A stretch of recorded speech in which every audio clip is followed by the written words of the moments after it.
Good evening, everyone. Welcome back to my IVF Answers. We are back with another topic and another special guest and expert.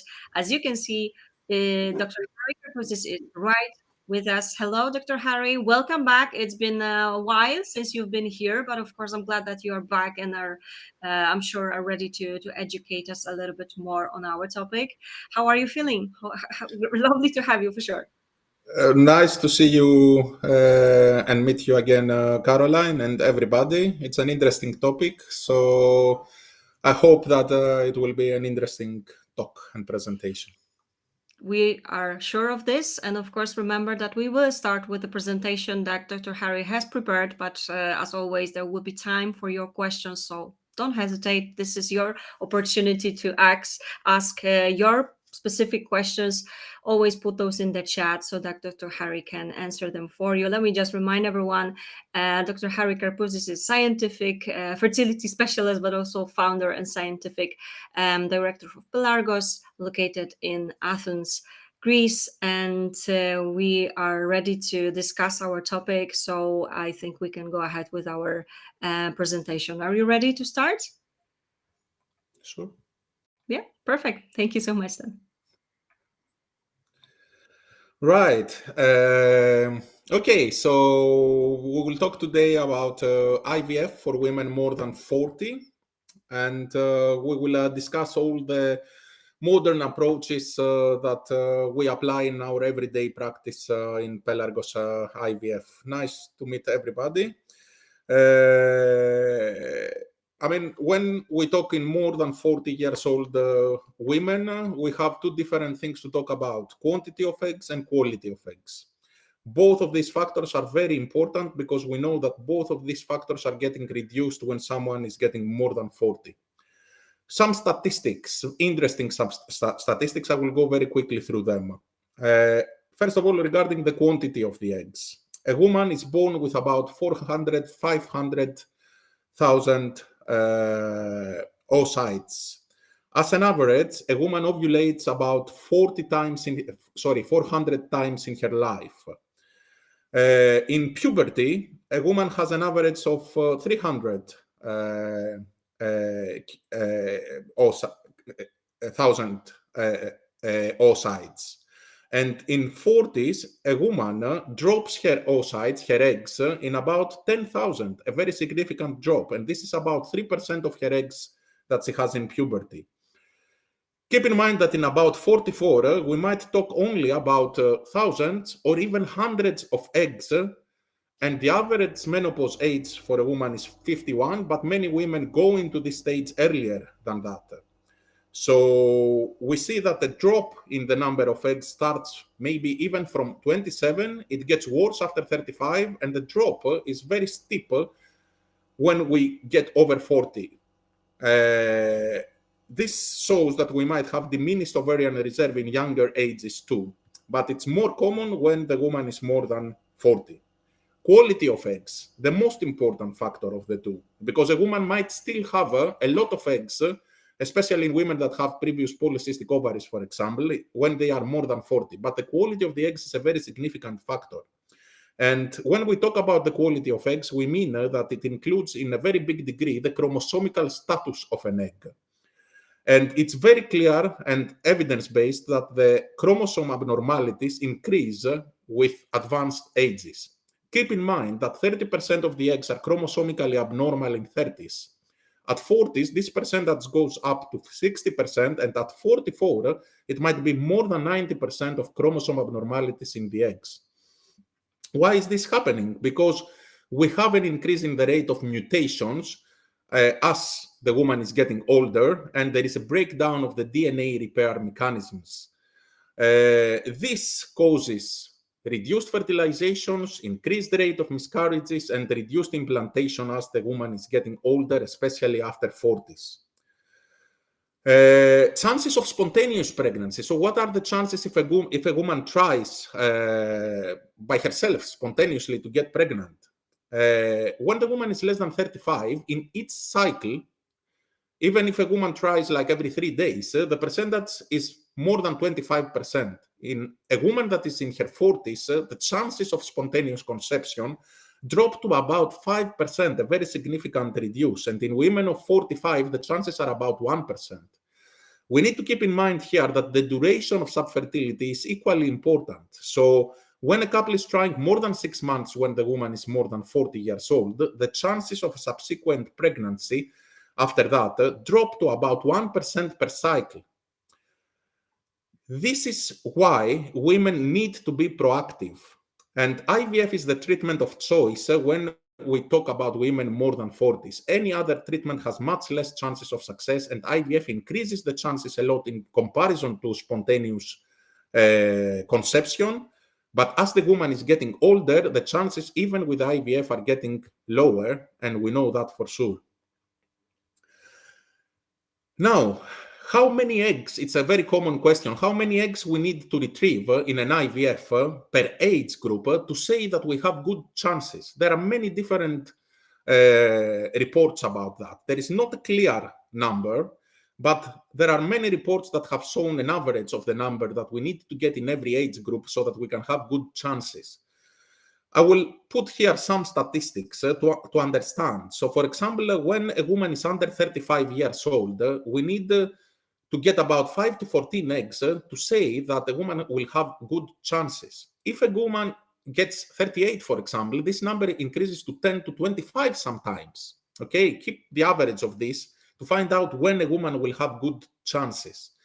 And when a woman is in the age of 40, 41, there are studies that say that even if we get 30 eggs, the chances of success might be even 50%. I'm not saying all these things to disappoint you, but I'm saying all these things to let you know that the more eggs we get, especially when the woman is more than 40 years old, because there is very strong evidence in this age group, the more eggs we get, the more we increase the chances statistically of some of these eggs being chromosomically normal and give you the pregnancy. So we keep the last thing in this slide, which says that in women that more than 40, the more eggs, the more we increase the chances.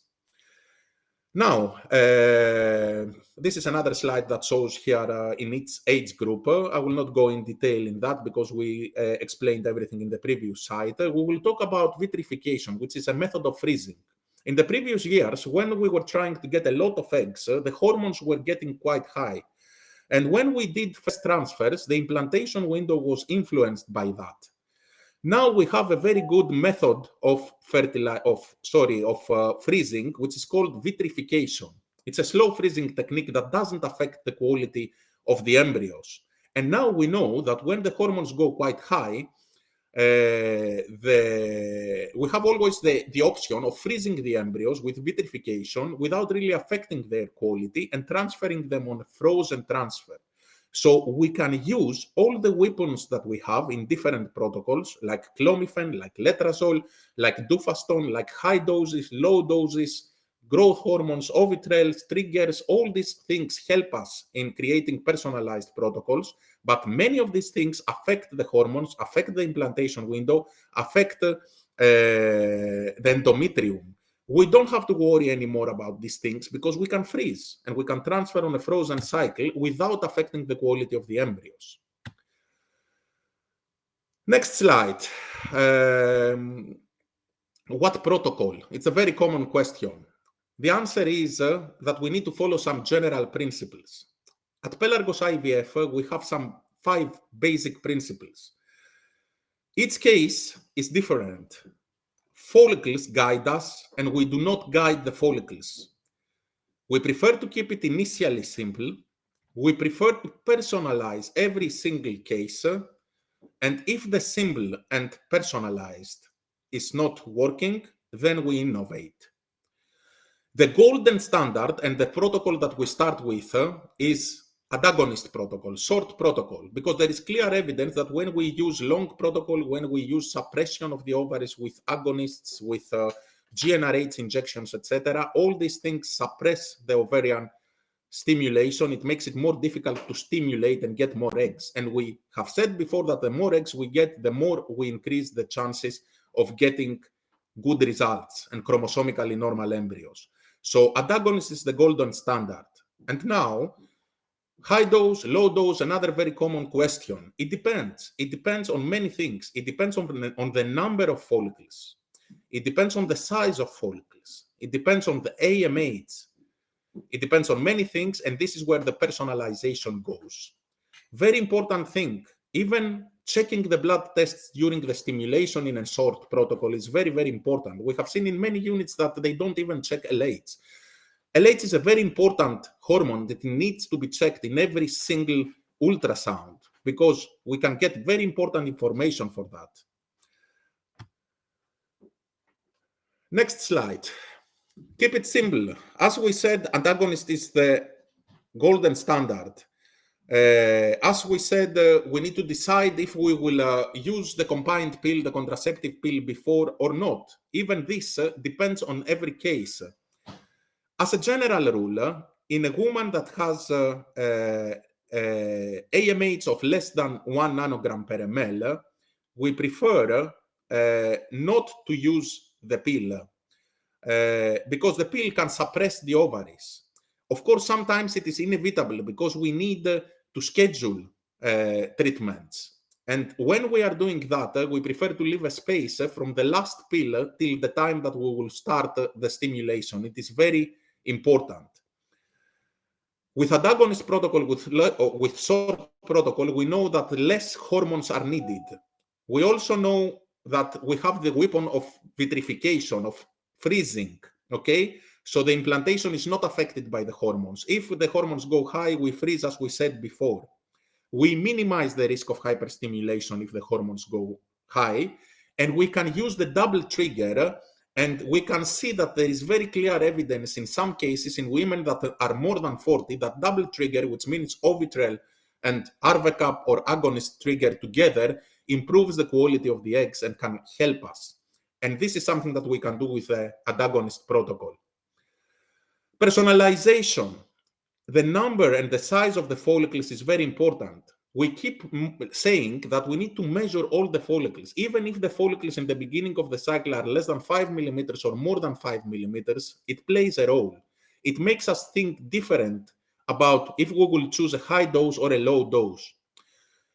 We have a cutoff of 4 follicles. If the follicles are more than 4, we prefer most of the times, if the AMH is not very bad, to use high doses. If the follicles are less than 4, we prefer to use low doses, because even if we use higher doses, we will not be able to get more amount of eggs, so that there is no point of paying for medication.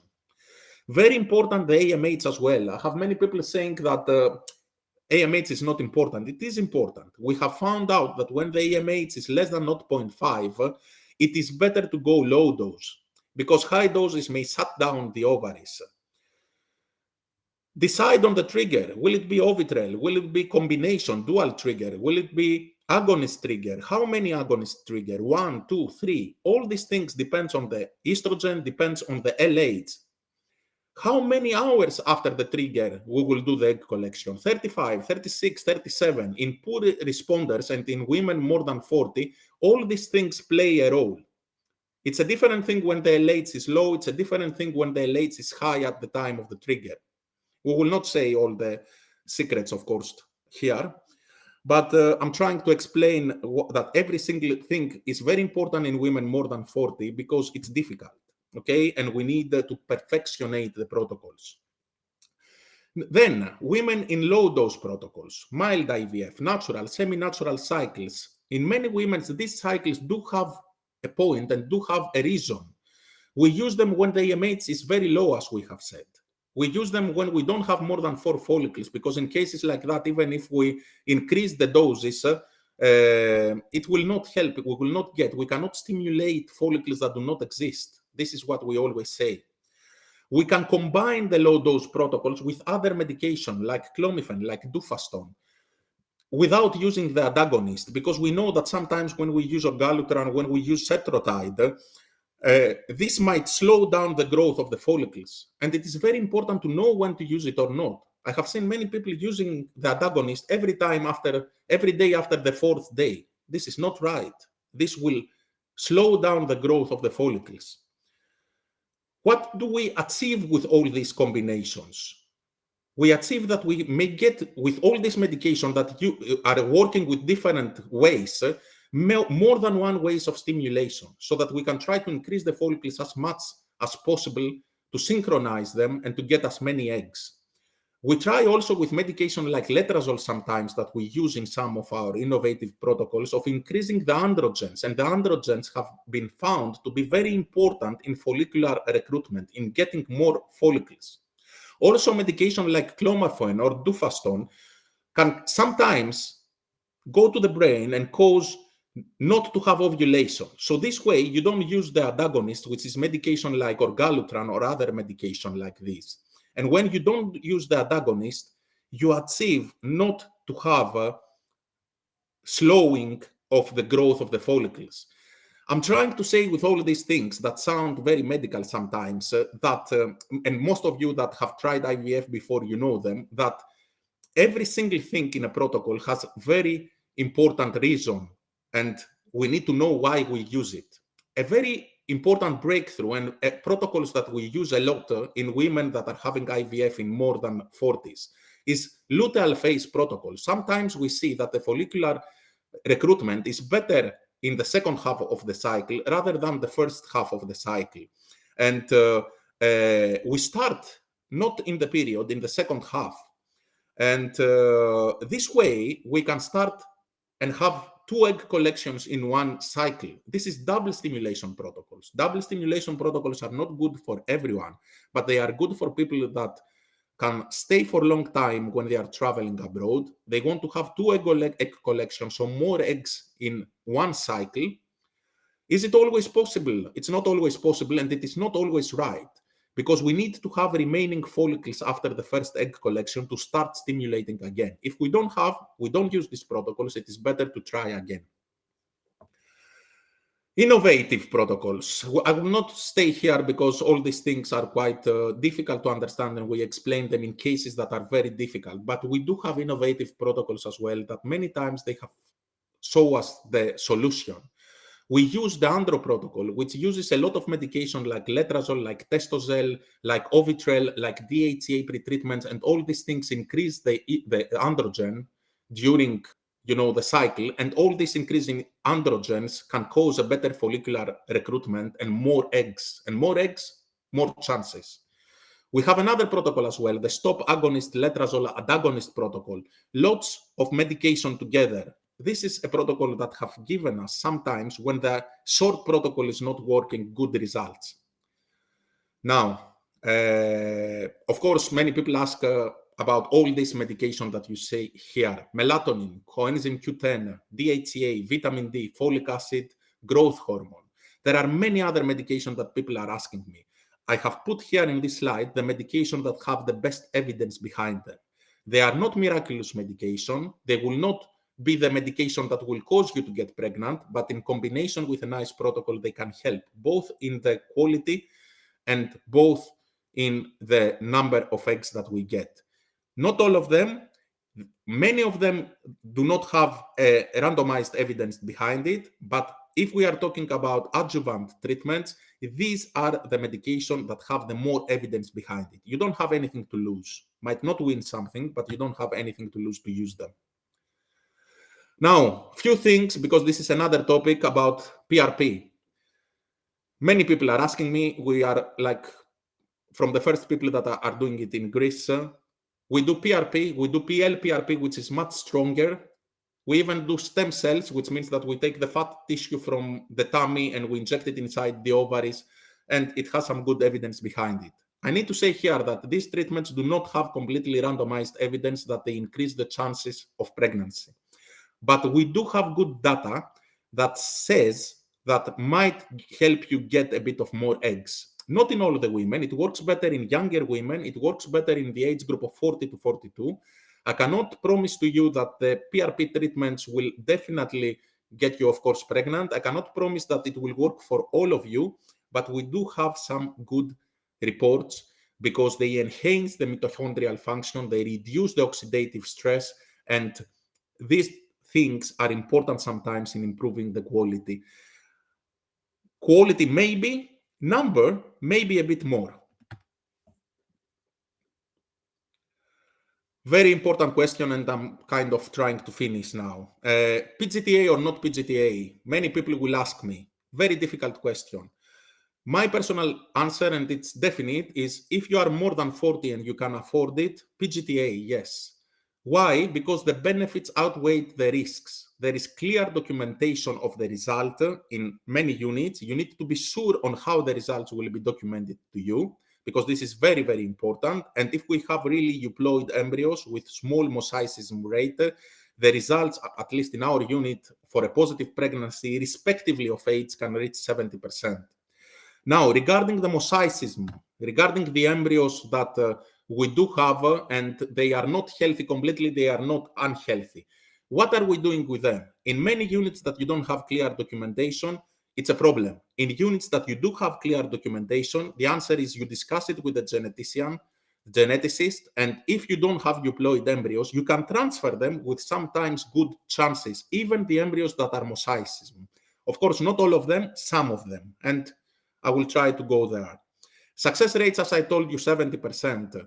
You know the reason of failure as well when you do it, okay? Because you either have a healthy embryo or not. If you transfer an embryo that you don't know if it has normal chromosomes or not, then you will start thinking, is it the endometrium? Is it my body? Is it the embryo? It is very important to see yourself if the problem is the eggs or not. It reduces the miscarriages rates and it selects the embryo to transfer by increasing the chances of the first transfer.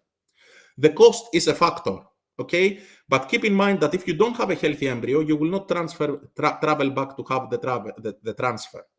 So this reduces a bit the cost. And the injury of the embryo is a factor, but in experienced laboratories, it's very minimal. Lots of slides here. I mean, if there is one thing to discuss about this, is that when you take a biopsy of an embryo, you check actually the outside of the embryo, which is the placenta. It becomes placenta later on. The inside, it's not checked. So many times you might check the outside, but the inside might not correlate to the outside.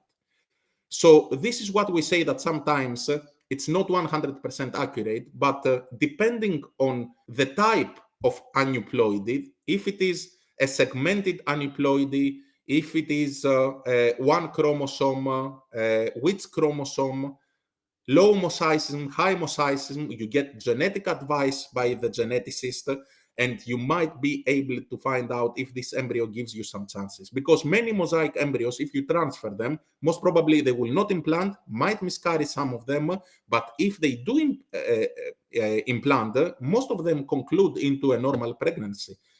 Of course, there are some embryos that you cannot transfer. Finally, in many cases, you need to know the reality. And the reality is that when the age is very advanced, when the AMH is very, very low, the chances are very low. Are the chances zero? No, they're not zero unless you are in menopause, okay? But the chances are very low, and it is very important the doctor that you talk to explain to you in full honesty what are the chances. The decision is yours, the body is yours, but you need to know that if you are 45 and 46, the chances will be less than 1%, and someone needs to say that, okay? And then you decide if you want to try it or not. Finally, let's finish with the last slide. Be proactive, very important. When you are more than 40, time matters a lot. Do it sooner, the IVF, rather than later. Choose doctors that know what to do. There is not such thing like one protocol that fits all the cases. Every case is different. Avoid units that do not personalize. Ensure also that the laboratories are good, because even the best doctor in the world, if the laboratory is not good, will not give you the best results. Very important thing, trust the doctor that you choose. Even if you have made a bad choice, it's worse not to trust the doctor that you have chosen. And appreciate honesty. And you need to have luck. Very important, because whatever we do, you need to be a bit lucky, because always we are talking about statistics. Be optimistic, but be realistic. And I mean, maybe together we can do it.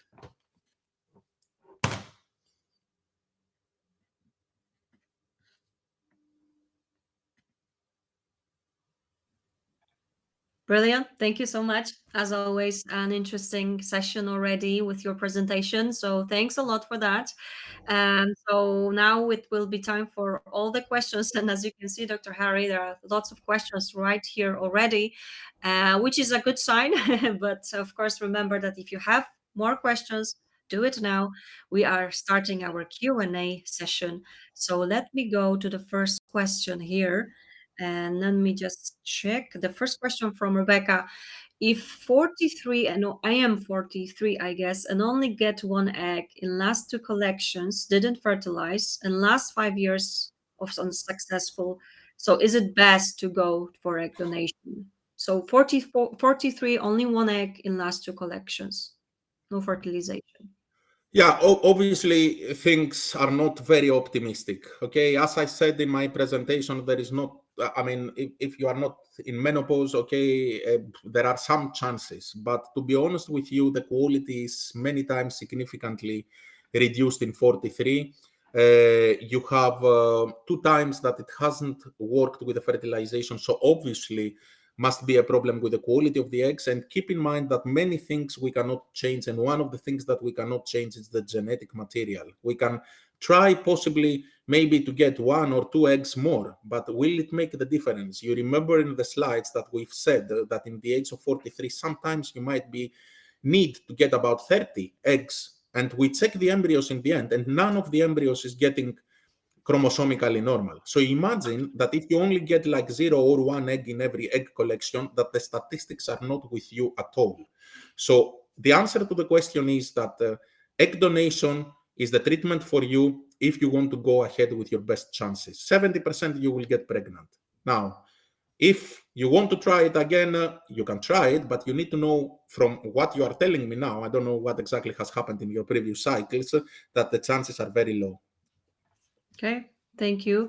And actually, next one is a similar question, but there is a question about DHEA. So I'm 42, my first IVF round, and got 2 eggs, one fertilized, but didn't stick. I have been suggested to do the same next round. Short protocol, but they suggested to also take DHEA. So will this help, or would you say egg donation should be used? Listen, DHEA by itself, it's not a miraculous treatment. It doesn't have conclusive evidence behind it. Initially, we had some very good reports. In the end, most of the reports did not associate it with improvement in the pregnancy rates. We do have some reports, though, that say that might help you to get a better follicular recruitment, so some eggs more. The answer to the question is that if you want to try again with your own eggs, maybe you will need to alterate some other things apart from only DHEA. I don't know what happened in your first cycle, but you don't have anything to lose. Might help you, will not do a harm. It's not a miraculous treatment. Obviously, you might need to change some other things, but you know the chances are the chances that you have, given of your age and given of your follicular recruitment and how many follicles you have. Okay, thank you. For someone who is 45, what is a good number of eggs to have? Also, is there a way to determine the chromosomal quality of the eggs? What to do? Uh, What do yeah. the statistic reveal for someone at 44? Listen, I don't want to sound pessimistic, okay? But 45 is a very difficult age, okay? We don't have many live births in the age of 45. We had some, okay, but statistics are not with you. Quality significantly improved. There is not even an accurate number of how many eggs you need to get. It's a lot, okay? And many times it is impossible to get these eggs with, of course, 1, 2, or even 3 egg collections. It's a matter of luck as well. It's a matter of DNA as well. We have seen some pregnancies and live births in the age of 45, but usually the recommended treatment in the age of 45 is egg donation. Now, if psychologically you are ready to jump to this stage or not, it's a different thing, okay? That there are some things that we can do and we can try. There are the chromosome of the egg. We cannot find out the chromosomes of the embryos, that the most important factor inside is the egg in these ages. We can check them by do PGTA, which is the biopsy that I was talking in my slide. So you can check and see if the embryos have normal chromosomes or not. If not, you don't transfer them. If yes, you transfer them, and your chances are good. But the problem is to find this chromosomically normal embryo. Okay, course, that makes sense. Thank you a lot for your next question. And let's have a look at this. So, would you say overall frozen embryo transfer is better than fresh transfer? I'm moving from UK to clinic in Greece, and they are suggesting a half fresh transfer. I'm 44, AMH 2.1 picomoles. This will be my 8th transfer with my own eggs. We always monitor my LH and others. I also dual trigger is also done. Yeah. Yeah, listen, as I said in my presentation, the clinic and the doctor that you have chosen, the best thing is to follow the advice, okay? Because the worst thing is not to trust the doctor that you have chosen. But I mean, if you're asking me, in ages like that, I'm a big fan of PGTA-ing, of checking the chromosomes before you put them back. Especially if you manage to have more than one embryo in the end, more than one blastocyst. And you cannot have a fresh transfer if you PGTA. You will need to freeze. Even if you do not freeze, the answer is that, I mean, you check all the blood tests, you make sure that your progesterone levels before the trigger injection are okay. You make sure that the endometrium is okay. And if you only have like one embryo and you decide not to PGTA, it's okay. I mean, you can have a fresh transfer, okay? Unless there are other cofactors, like, for example, endometriosis, because if there is endometriosis in our endometriosis protocols, for example, we prefer to freeze and we prefer to downregulate the ovaries before we transfer the embryo by giving some injection. So it's a very difficult question what you are asking. It depends on each case. I cannot give you a clear answer. In our case, most of the times we prefer to freeze, but it depends. Of course. Again, thank you so much for that. Okay, so after stopping smoking, how would you advise to wait before doing IVF or egg retrieval? Well, it depends. I mean, smoking is not good. Stopping smoking is good when you are talking about fertility. It depends on your age. For example, I wouldn't, to be honest with you, I wouldn't, I mean, if you are 40 or 41 or 42 or 43, I don't know your age exactly, I wouldn't lose time, okay, to stop smoking because every month in ages like that is important. So I would start. Okay, yeah, there's actually a follow-up. So how smoking is influencing the number of follicles a month after having stopped smoking, is the particular follicular count result representative of the reality of the oocytes reserve a month after stopping smoking? I got confused with the question. I need Yeah, to read it. so Yeah. how smoking is influencing the number of follicles? Well, there is data that in prolonged users of smoking, I mean, especially, many cigarettes per day, it can affect both the quality and it can affect the number as well. I mean, stopping the cigarette and the smoking and saying that things will improve in 1 month or 2 months, you might have an improvement, okay? It will not be a huge improvement. And you need to balance other things as well. You need to balance that the most important factor, even more important than smoking, okay, is age, okay? And the steep in the drop of the quality in more than 40 is very, very, I mean, it goes like that, down. So every month might play a role, in 42, 43. And when you balance it in losing time so that you can, get time from stopping smoking, it's a difficult thing to say. I wouldn't delay it too much. 1 month or 2 months after that, it should be a good period of time to say that you have tried your best and go ahead with the IVF. Okay, thanks a lot again. And I will answer this question because regarding the presentation, someone asked if he can get a document, but actually we cannot send you the document, but it is being recorded and it will be available on our website, but also YouTube channel. So you can drop me a line if you wish, and I can send you the link, obviously. So I just wanted to clarify that. And I am 40. I got 16AA euploid embryo but didn't stick. How can I improve the egg quality because I am starting a new retrieval? Well, the thing is that if it was a euploid embryo with nice documentation of being really euploid, and it hasn't worked, I would say that you need to check about other things as well. Because if it is a euploid embryo, it's a euploid embryo. It's an embryo that has normal chromosomes. So you need to think about why it hasn't worked, and you need to think about other issues like implantation window, like having a hysteroscopy and checking the lining of the womb. By checking sometimes immunological factors, there are special tests for that. By making sure that the progesterone levels maybe before the embryo transfer were okay. Because if it is a healthy embryo, it's a healthy embryo. A properly biopsied healthy embryo gives chances of up to 70%. There is no 100% in IVF, but I would check before. I mean, first I would try to get another healthy embryo.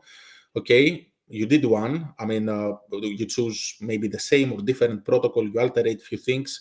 You see if you can find another healthy embryo. This is very important. And then before you put it back, this is a very precious embryo. You need to check everything that might play a role in the implantation. Okay. All right.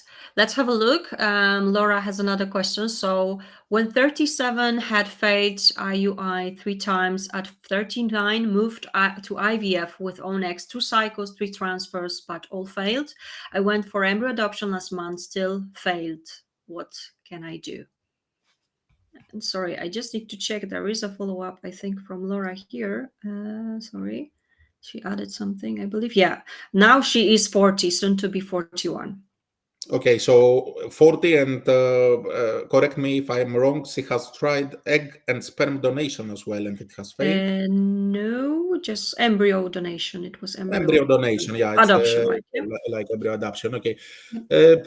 Well, I don't know your case. It's the answer. It's difficult what you describe. You need to be patient. You need to investigate very well about other factors as well, because you failed with your own eggs in a good age. You failed with egg donation that should give you chances more than 70%. Again, and the only common factor in these things is like your body, your womb, etc. So we need to make sure that there's nothing wrong inside the lining of the womb. We need to make sure that all the other things that might affect an implantation is checked. And sometimes it is just bad luck as well, because the quality of your eggs in the age of 37, 38, if you don't have a lot of eggs, might be affected. But egg donation gives you much better chances. Sometimes you might be just unlucky. It might be just the seed of eggs that you got. Don't stop.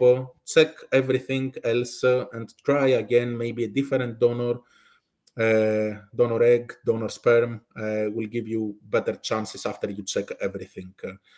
We need to go in detail through what happened before, of course, to give you more advice. That makes sense again. And so, how many cycles do women on average do at 42, 43 to be successful? Well, it depends. I mean, we use a lot of PGTA in our daily practice. So, if you do a cycle and you manage to achieve a chromosomically normal embryo, you transfer this embryo. And you have very good chances. As I said, with a euploid embryo, the chances should go sometimes as high as 70%. But other women try it, do PGTA, they don't find the chromosomically normal embryo, they repeat it. And it also depends on how many follicles you have. It's statistics. As I said in the presentation, the more eggs you get in more than 40s, it gives you better chances. If you only have, though, 3 follicles in your ovaries, whatever we do, we will not be able to get more than 3 eggs in one go. We cannot stimulate follicles that do not exist. So, I mean, obviously, if you want to be lucky, unless you feel very, very lucky, you need to get more and more eggs, and you might need more egg collections. We have a woman that from Sweden that is traveling, and she has managed to collect about 20 eggs in like 15 cycles. And we have women that in one cycle managed to collect like 20 eggs because they were past polycystic ovaries. They had a lot of eggs, and we did manage to find a chromosomically normal embryo. Or even without PGTA, we put a very good grading embryo inside, and it worked. Okay, thank you. How about this one? So I'm 40 and I had 3 IVF transfers but were not successful. Would you suggest a double stimulation? Double stimulation is an option. Double stimulation, as I told you, depends. It depends on how many follicles you have.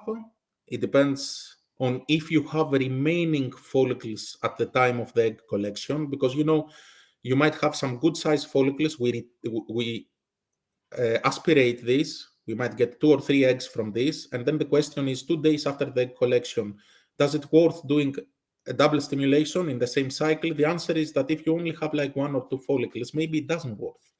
But if you have more remaining follicles, like small follicles, like 3 or 4 or 5 or 6, you can do it because you win some time. Double stimulation protocols, actually, the most significant thing that you win is time. Is you're having 2 egg collections and more number of eggs got in one cycle. If time is not a problem for you, sometimes it is better to wait for your period and have a repeat stimulation, because the follicular count at that time might be better than in the luteal phase. So the answer is it depends.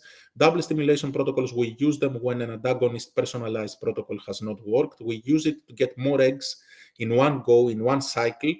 It goes per case. Okay, and as I said in the presentation, your follicles are the ones that guide us. We cannot guide your follicles.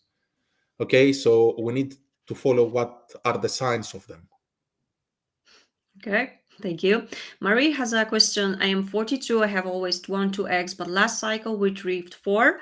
2 got fertilized but couldn't make it to blastocyst. Since they do not make it to blastocyst, I am thinking to transfer day 3 embryos next cycle. What do you think about day 3 embryo Listen, transfer? I'm not a fan of day 3 transfers. I think that day 3 transfers are only for doctors that want to be paid the embryo transfer because they are afraid that when the embryo goes to day 5, it will not survive and they will not do an embryo transfer. In a laboratory that respects itself, okay, an embryo that has the genetic material to go to day 5, it will go to day 5. So check other things. Sometimes, you concentrate on the eggs, and sometimes it is the sperm as well. If the sperm has got DNA fragmentation, oxidation, or anything like that, it has been found out that you have poor conversion rate to day 5 blastocysts. Many times, of course, it's the quality of the eggs, and the quality of the eggs, it's a very difficult thing to change. I would persist. I would try again. I would still go to day 5. And if you check everything, you change things, you try maybe, other, I don't know, laboratories or whatever. And again, the same thing happens. And if your embryologist tells you that it looks like an egg quality thing, then things are difficult. And then you must think about jumping to egg donation or, I don't know, using other things like PRP or anything like that. Okay, crystal clear again. Penny would like to ask you, so I am 46 and starting egg donation in Spain. What can I do to improve my chance of successful pregnancy for when I have my transfer? Just over 3 months. Well, you have good chances with egg donation. Check very well the sperm, if it is your husband's sperm, to make sure that you don't have any hidden factors there. Because, with the sperm, there are things that we can do sometimes. We have sperm selection techniques and other things. Prepare yourself nicely, lifestyle modifications, reduce the stress, a bit of exercising, it's always good. You can use either adjuvant things like even acupuncture. We have very good data behind acupuncture. You can use body-mind techniques as well. We have some body-mind techniques that we use as an adjuvant treatment. And, all the things that I've mentioned before, like coenzyme Q10 and folic acid and vitamin D, and to check your thyroid and things like that are important to prepare yourself. Generally, you do have good chances with egg donation. Okay, Penny has added, so my husband's sperm is low motility count, and morphology. Okay, most probably you will need to use ICSI. There are other things, in a proper sperm analysis. This is a different topic, but we try to concentrate a lot in our unit in the male factor as well, because there are things that you can sometimes do about sperm. Whereas with egg, you cannot sometimes. So, in a proper sperm analysis, you don't look about oxidation of sperm, you don't look about DNA fragmentation. These are extra tests. I'm not saying that everybody needs to check about these things, even though in our practice we have put that all the men are doing an oxidation test as well. because we use sperm selection techniques like Zymot, for example, etc., instead of ICSI. But especially women that have failed before unexplainedly, like egg donation or PGT8 embryos and things like that, it's important to check very thoroughly the sperm. Yeah. Okay, thank you. So short question, is fresh sperm and egg collection better than day before? Not really. I mean, we vitrify the sperm as well, so the quality is not affected a lot. I mean, when you try treatments abroad, it's very difficult sometimes to come and use fresh sperm as well. I mean, if we are talking in an ideal scenario, you can freeze a sperm as a backup, you can check it, you can take some antioxidants or some multivitamins, etc.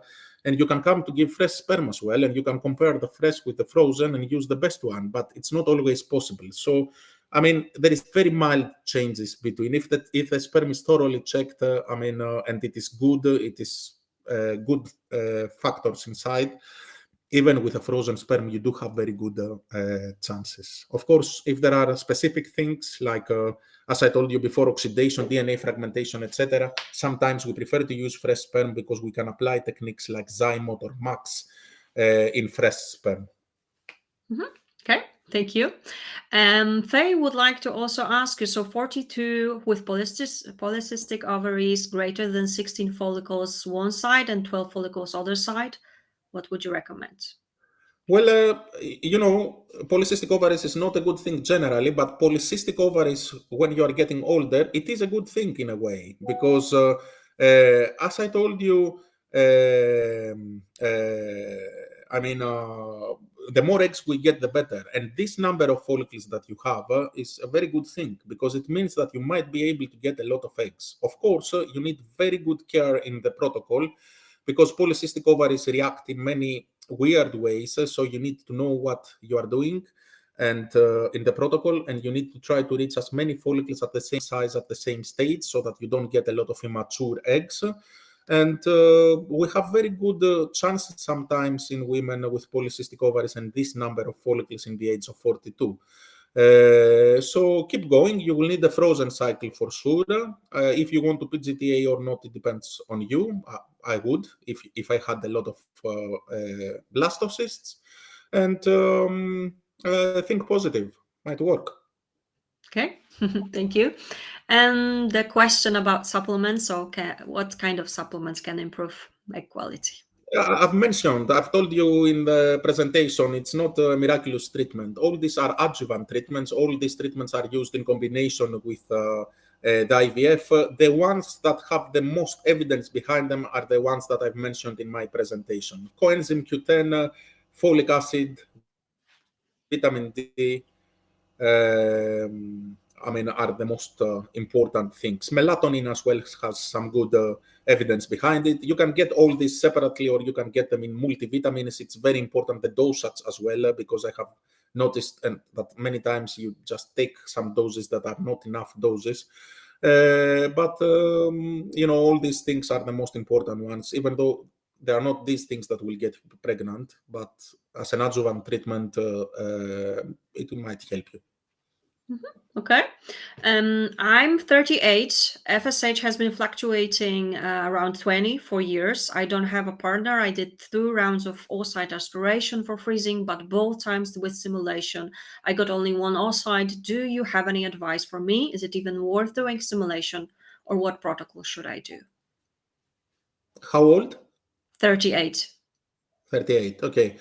Listen, it's not an easy case. FSH is more than 20. It's a very difficult thing. In cases like yours, I suggest the best treatment might be egg donation, but if you want to go there, I suggest checking every single month to make sure if you will achieve a cycle that will have an FSH of less than 20.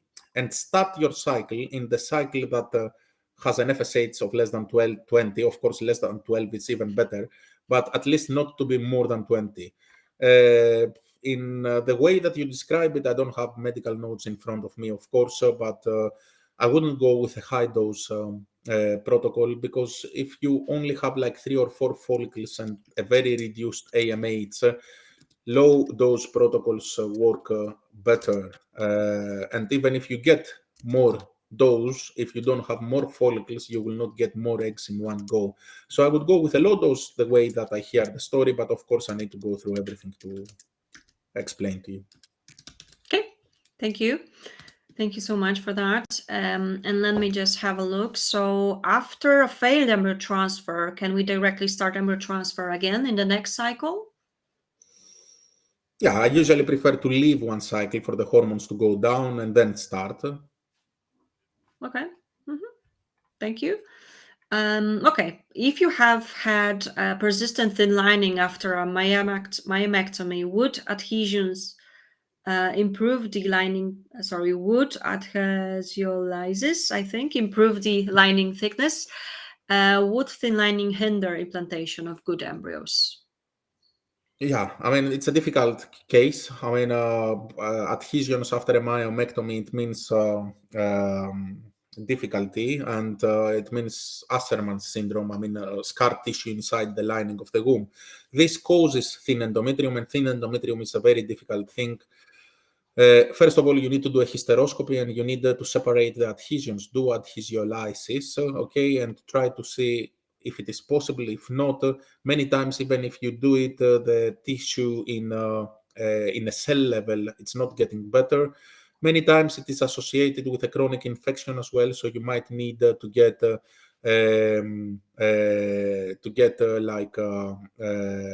antibiotics treatment to improve all this thing. If it is persisting, there are other things that you can do as well, like endometrium PRP, like GCSF, which is an infusion that sometimes it helps, combination of those two. And we have tried some very persistent cases that haven't got better after treatments and after surgery with stem cell treatments with good results. Which means take fat tissue from your tummy and inject it inside the endometrium, and this in very persistent cases might help. Of course, it's a difficult case, and many women in the end they conclude into having as only solution the surrogacy. But if it is done correctly and if the endometrium is not completely destroyed in cell level, adhesiolysis, to answer your question, might help, yes, and might improve the thickness. Okay, thank you once more. So we will be slowly finishing. So if you have any questions, this will be the final call for those. We still have a few to answer. So I've had embryo transfer 2 days ago. What can I do after to increase the chances of success? Yeah, it's the same thing. Keep taking the medication. Don't make mistakes with the medications that you have been told. A healthy lifestyle. Take it a bit easy the first 3-4 days. Don't do extreme things. Think positive. Yeah. Okay, sounds good. I've done 3 IVF, collected 12 eggs total, 0 blastocysts in IVF number 1, 1 blastocyst in IVF number 2, but negative PGTA, 2 blastocysts in IVF 3, but low grade. I'm preparing for IVF number 4. Is it time to consider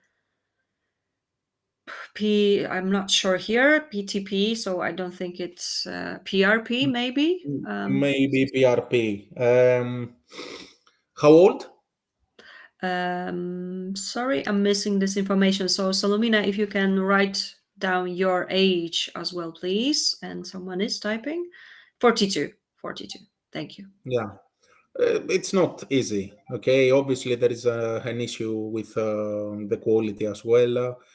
You can try it. I mean, definitely in cases like that with repeated failures, if the sperm has been checked well and without really having healthy embryos in more than 3 attempts, changing things, again, the same thing happening, things are not very optimistic. Generally, the best treatment for you is egg donation in cases like that. But if you don't want to jump to this stage and you want to try again, maybe PRP is an option. In the age group of 40 to 42, sometimes in some women that we don't know which, it has worked very, very nicely. Might help in the improvement of the quality as well, might help getting you a bit of more eggs. If you are not ready to jump to egg donation, you can try it, knowing that there is no randomized and conclusive evidence behind it. Okay, thank you. Crystal clear again. So does pronogonal help with sperm growth and or formation strength? Sorry, Prono. Oh I'm no. missing that. I need to see it. Where is it? Deborah asked this question, so let me just put it for you. I think it's Yeah. better this way. Don't worry, it's here. That's pronogonal.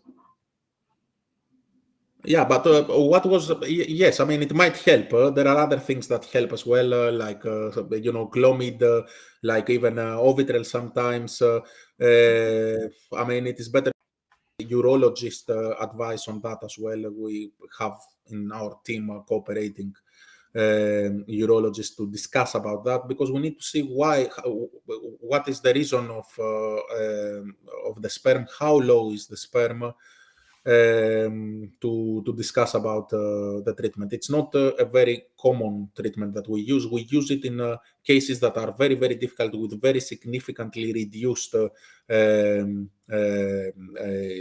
number or motility. And to be honest with you, we prefer some other treatments in comparison to that, even in cases like that. But it's one of the medications that you might use by given the relevant advice by your doctor. Mm-hmm. Okay, and what do you think on testosterone gel? Have you used it in your practice? I have used it before cycle and then after ovulation.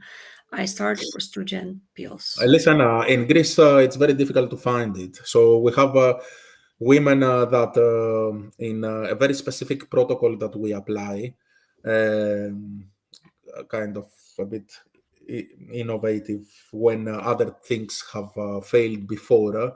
We use it as a pre-treatment. We use it before the cycle so that it can increase the intrafollicular androgen. In Greece, we cannot find it, so people find it from abroad and bring it to us, like sometimes growth hormone as well, which also I believe in some cases. I would say that in specific protocols and in specific cases, it might help.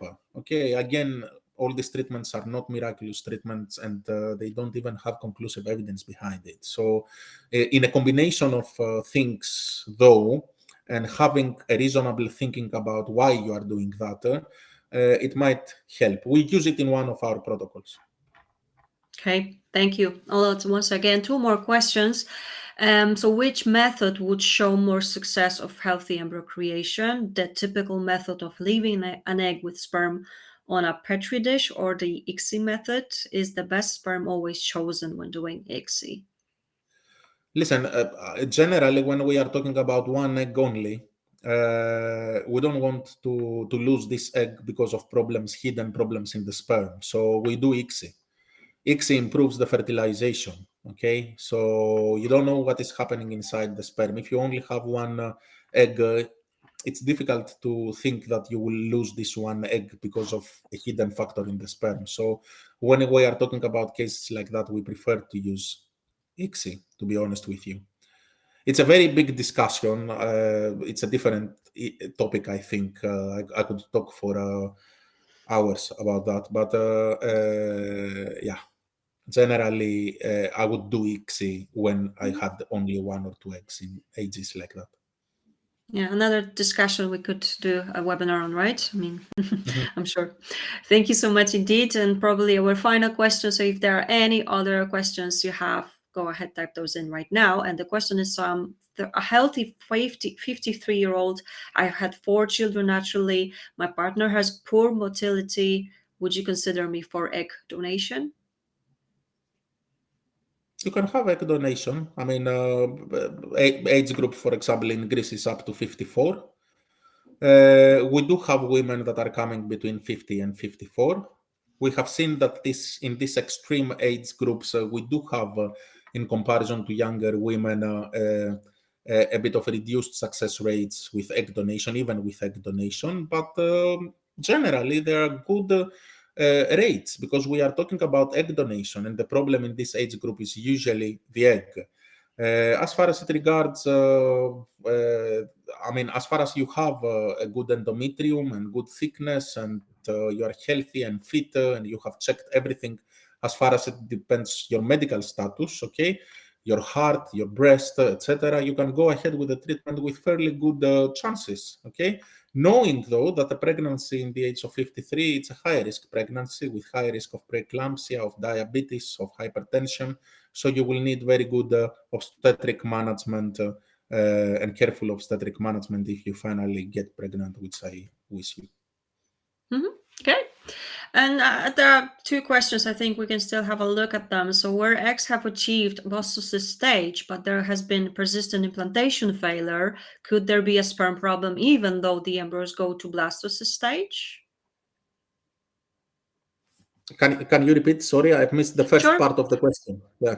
Where eggs have achieved blastocyst stage, but there Yeah. has been persistent implantation failure, could there be a sperm problem even though the embryos go to Well, it could be a sperm problem or it could be an egg problem. If we are talking about ages of like 42, 43, I don't know the age, and the sperm is good, statistically, most probably it might be an egg problem rather than a sperm problem.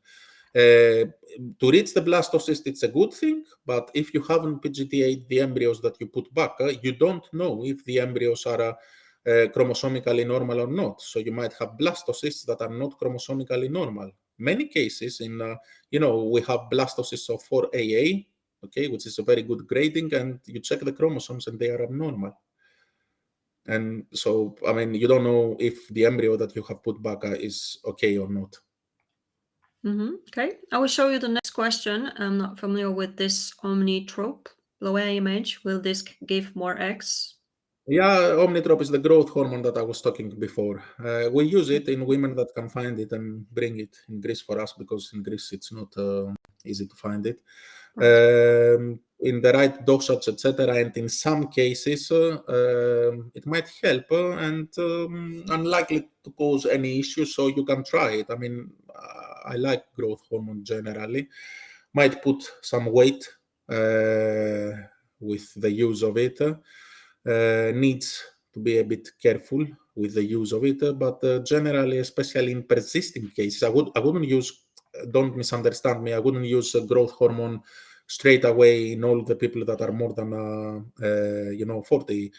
But in cases that haven't done well before, we did have some cases that did very well with Omnitrop. So yeah. Okay, brilliant. Thanks a lot. And let me just go back, and there's one more, I think, and we will be done for today. So when you have supplements to help egg quality, can it help within 2 weeks of starting them, as I didn't start them 3 months prior my IVF treatment?